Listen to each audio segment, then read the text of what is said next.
Right. So I'm the head of public services research at Demos. This is what people say about us. We say that we're the think tank for everyday democracy, and that's our slogan, building everyday democracy. And I'll talk a bit more about that idea in a second, but basically the notion of everyday democracy comes from our sense that democratic institutions in the United Kingdom, but also more broadly across many developed countries, are in crisis. Voter turnouts are falling, people are participating less. In the 2001 election in Britain, 5 million voters didn't turn out. They just disappeared, and they haven't come back.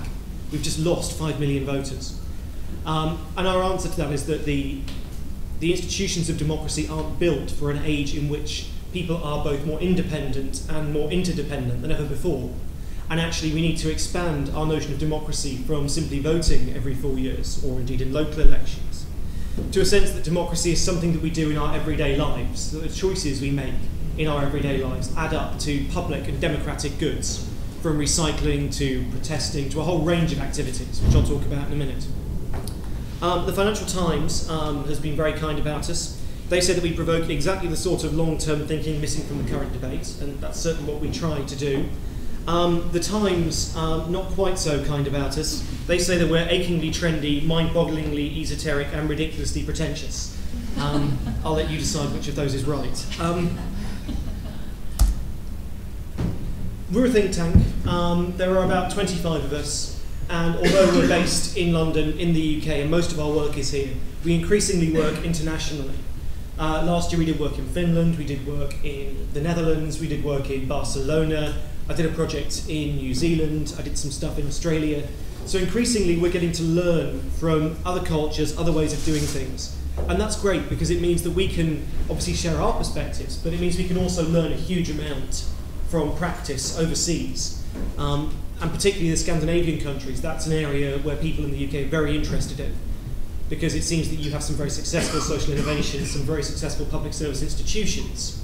And so we're very interested in learning more about those. As an organisation, we were founded in 1993. We're a charity, so we're independent. We are entirely project funded. We have competitive funding from all sectors, public, private and voluntary. And we're associated with the centre-left, politically, and with the Labour government, but we maintain wider networks. Last year we had leading politicians from all three of the major parties speaking in this room. And we work across a very wide range of topic areas. So these are the 6 programmes that we focus our work on. Obviously there's public services, which is my programme, but we also work on science and innovation, security and identity, the arts and culture, cities, and families and communities. The way that we care for young people, for older people, is becoming a really big theme for us at the moment. And this is just a bit about our approach to the work that we do. The first thing that we do is start with people. A lot of research starts with government policy, or it starts with institutions, or it starts with the way that a politician somewhere wants the world to be. We tend to start by going and talking to people about the way they live their lives, and then we try and make recommendations that shape institutions around people's daily lives and the way they want to live.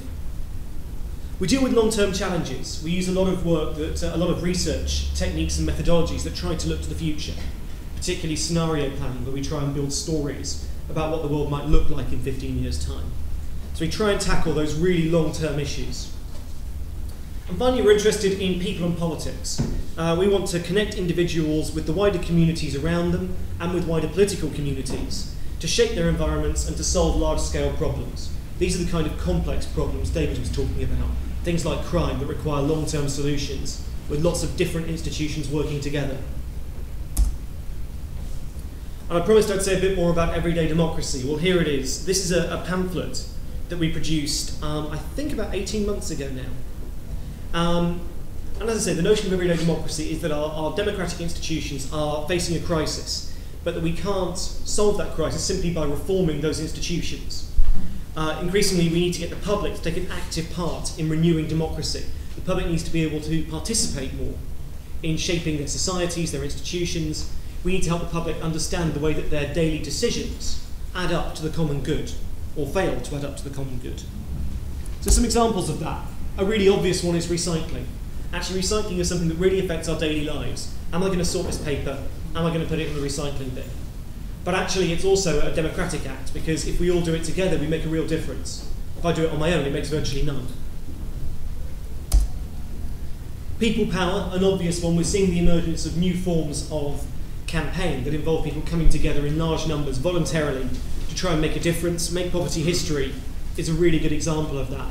A very short-term, quite spontaneous campaign that was set up to try and drive quite a short-term policy change, but nonetheless involve people coming together to make a difference democratically on an issue they cared about. And actually it's interesting that that was a genuinely international movement. More safer neighbourhoods. A big issue in UK policy debate recently has been devolution. So can we devolve more power from London, from central government, to the local level, but also from the local level to neighbourhoods, to very small units based around where people live their daily lives. So can we transfer responsibility for parks, for libraries, to committees based at the very, very local level?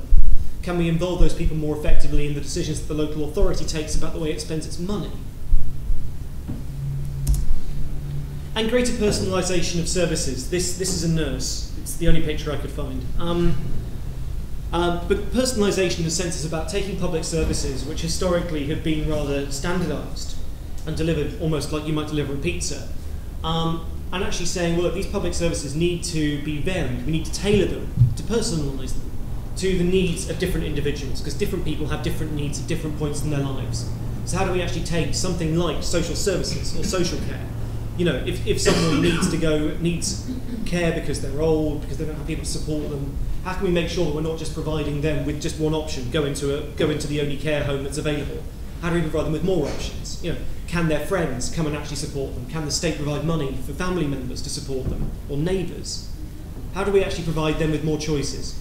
And I think what's interesting about that, when it comes to the debate about choice in the public sector, is that in a way, when we talk about choice between different providers, so, you know, my choice to get a service from Telia or from someone else, we're talking about quite a big choice. It's a choice between different kinds of provider.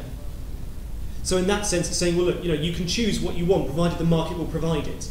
The problem with that, well, there are two problems with that, probably. One problem is that the market might not provide exactly what you want, which is where personalisation comes in. So actually, you ought to have a range of smaller choices about the service you provide before you have to make the big choice about where to go and get it from, if you see what I mean. So actually it's about smaller choices about how exactly do I get the service, who exactly is delivering it to me, how can I vary it to meet my needs, rather than just saying here are 10 providers, choose one of them. So that's really personalisation. This stuff matters for government because increasingly the capacity of governments is linked intrinsically to their ability to mobilise citizens. Take that recycling example. Government can't deliver a solution to recycling. It has to persuade citizens to participate in recycling. And actually that's true of a whole load of different agendas, particularly in the United Kingdom at the moment. So this quote from a woman called Sue Goss really sums that up for me. She says that a lot of the priorities we have at the moment, like ending binge drinking, like recycling, like improving public health, they can't be achieved by a smart government delivery machine. We can't just improve hospitals and hope that will create a healthier population. By the time someone gets to the hospital, they're already sick. We have to try and stop them getting ill in the first place. We ought to get less excited about hospitals being more productive and more excited about closing hospitals down. Hospitals aren't nice places. They're places where people go to be ill, hopefully to get better, but sometimes to die. We should try and make sure that our systems are actually stopping them getting there in the first place. And the only way we do that is to engage people in keeping themselves healthy, managing their own conditions. And that's really vital, particularly for the National Health Service in the UK.